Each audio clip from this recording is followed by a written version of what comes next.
Halo Mandi, boleh aku bercerita? Hai, namaku Nevrita Syanturi. Terima kasih telah memberikan waktumu untuk mendengar ceritaku. Sekitar 7 menit saja.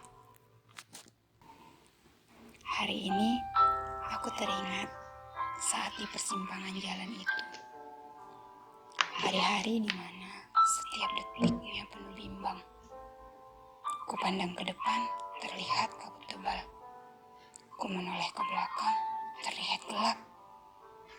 Kulihat ke kiri, penuh batu besar. Kuserongkan mataku ke kanan, duri-duri tajam siap menghajam. Buntu sekali rasanya saat itu. Emosi memuncak. Ingin sekali ku berteriak dan menangis secara bersamaan. Sampai di suatu siang 14 Agustus 2019, Abraham datang dengan kisahnya.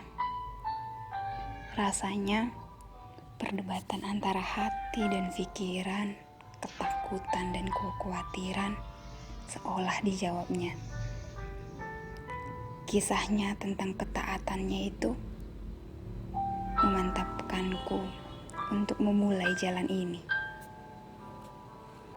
Namun, ternyata ada yang lebih sulit daripada memulai,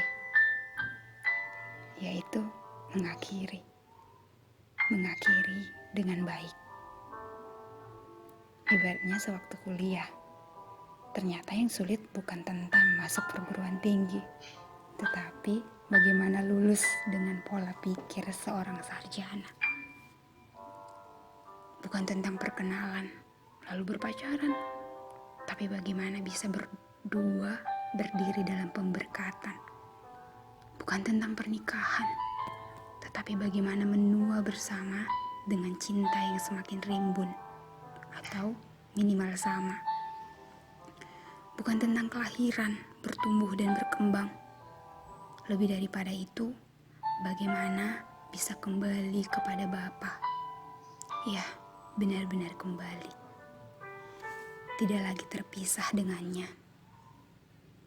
Terlahir sebagai manusia berdosa, tentu harus menerima konsekuensi terpisah dengannya. Namun, karena begitu besar kasihnya, ia datang ke bumi untuk memperdamaikan dirinya kembali dengan manusia dengan cara yang tidak biasa dan sulit diterima akal. Hanya dia pula lah yang menolong kita untuk mengerti. Ia menjadi manusia, merasakan semua rasa manusia. Bahkan dia rela mati terkutuk di kayu salib untuk kutuk dosa manusia. Sehingga kasihnya yang sempurna itu ternyatakan dan ia sendiri menawarkan kepada seluruh dunia.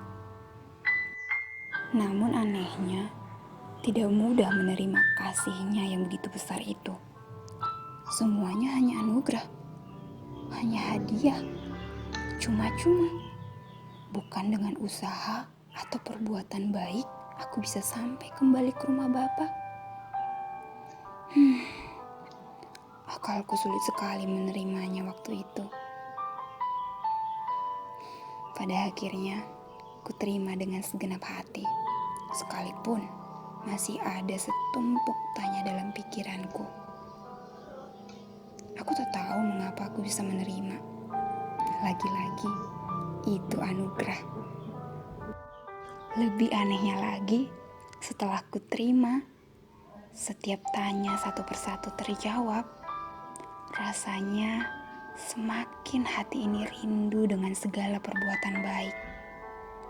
Sekalipun ku tahu bukan itu yang membawaku sampai ke rumah Bapa kelak di akhir perjalanan di bumi ini.